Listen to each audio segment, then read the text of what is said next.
guys, assalamualaikum warahmatullahi wabarakatuh. Kembali lagi sama aku, Suci, dan teman aku Nadia. Halo guys. Jadi kali ini kita akan membahas tentang poligami dan talak. Bagaimana? Menurut aku pembahasannya agak sedikit sensitif dan berat ya kak. Berat banget sih, apalagi kita kan belum menikah ya. Jadi kita nggak punya pengalaman. Jadi ya, ini sudut pandang kita dari yang belum menikah. Jadi gue nanya ke lu nih Nat nih, gimana sudut pandang lu tentang poligami sama talak tuh gimana?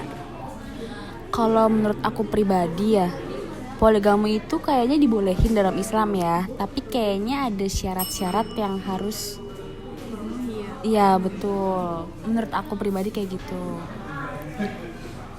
Kalau buat talak gimana nih buat talak? Apa kita bahas dulu satu persatu dari poligami dulu kali ya? Iya boleh. Ya sebenarnya emang di dalam Islam kan diperbolehin ya. Itu tertera juga dalam Quran surat An-Nisa ayat ketiga. Itu dan jika kamu takut tidak akan dapat berperilaku adil terhadap hak perempuan atau anak yatim, maka nikahlah wanita-wanita lain yang kamu senangi, 2, 3 atau 4. Nah jadi maksimal sebenarnya di ini enggak, maksimalnya 4, tapi sebenarnya boleh-boleh aja kalau lebih, karena Nabi pun punya 7 istri mungkin nih kayaknya ya, seingat aku. Jadi ya asal adil aja. Berarti poligami itu bukan sesuatu yang bebas buat dilakuin. Sebenarnya nggak bebas sih, nah kan ada ketentuan-ketentuan juga ya. Poligami juga harus ada ketentuan, ada apa namanya, diperbolehin sama istri yang pertama, nggak boleh langsung asal nikah aja, karena itu jadinya nggak sah nggak sih. Kalau buat talak sendiri itu kayak gimana? Kenapa dianggap negatif? Coba menurut lu gimana? Kenapa dianggap negatif menurut lu dulu nih? Kayaknya kalau talak itu sesuatu hal yang dibenci sama Allah. Iya kan, gue pernah denger kata-kata itu sih, kadang selalu lewat di TikTok gitu. Karena itu apalagi kalau talak atau perceraian itu malah hal yang paling disukain sama setan. Gitu. Apalagi kayaknya kan akhir-akhir ini kan berita di TikTok tuh banyak orang yang bercerai ya kan. Berarti tuh jendasimnya lagi sangat-sangat kerja rodi sih. Iya sih, sangat senang banget nih, apalagi tahun 2025 ini. Kan banyak banget. Kita perlu sebutin satu-satu? Kayaknya gak usah deh, terlalu banyak. Terus aku mau nanya nih, apa hikmah talak dalam agama Islam? Sebenarnya menurut gue ya, talak sebenarnya ada hikmahnya, nggak cuma negatif karena dibenci sama Allah sih. Ada hikmahnya juga. Kalau misalkan pada RT, ya talak aja lah. Kayak buat apa sih negatif banget? Untuk apa ya kan kita kalau menjalin suatu rumah tangga tapi ada kekerasan di dalam rumah tangga itu. Nah itu bener banget. Kayak ngapain kita kan nikah untuk hidup bersama, bareng-bareng, bahagia. Kalau misalkan emang kita sendiri tersakiti, ngapain gitu. Apalagi kalau misalkan dia ngasih nafkah, aduh itu kan kewajiban suami gitu. Terus aku mau nanya nih, gimana penerapan poligami sama talak di masyarakat saat ini? Ini perlu dipahami lebih lanjut sih. Jadi kayak poligami sebenarnya syarat-syaratnya apa? Gak cuman kayak harus punya istri gitu kan, gak harus kayak yang penting adil gitu. Sebenarnya ada syarat-syarat yang lain juga tuh.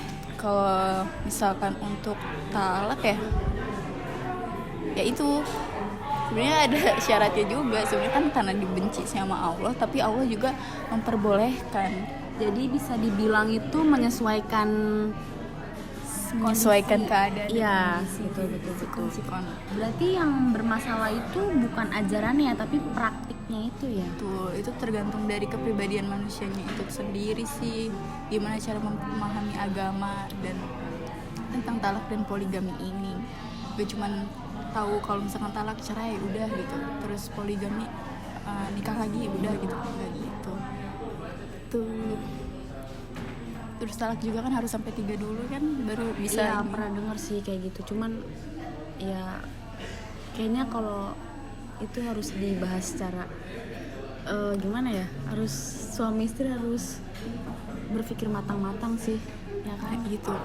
Kadang kalau misalkan orang cerai itu kan suka mikirin anak dulu. Iya betul. Jadi jadi kayak janganlah cerai dulu coba, tapi kecuali KDRT. Ya betul. KDRT nggak dikasih nafkah, suaminya nggak pulang-pulang, Udah gitu main slot, suka mancing, itu udah. apalagi selingkuh, aduh, yang paling rame di 2025 selingkuh. Iya betul, agak mengerikan ya. Ngeri banget sih, ngeri banget. Berarti dari pembahasan ini kita bisa nyimpulin ya, kalau poligami sama talak dalam Islam itu bukan buat penindas, tapi buat solusi yang diatur dengan ketat demi kemaslahan umat. Iya betul banget sih, karena makanya itu Allah itu sebenarnya poligami dan talak itu sebenarnya solusi dari Allah ya.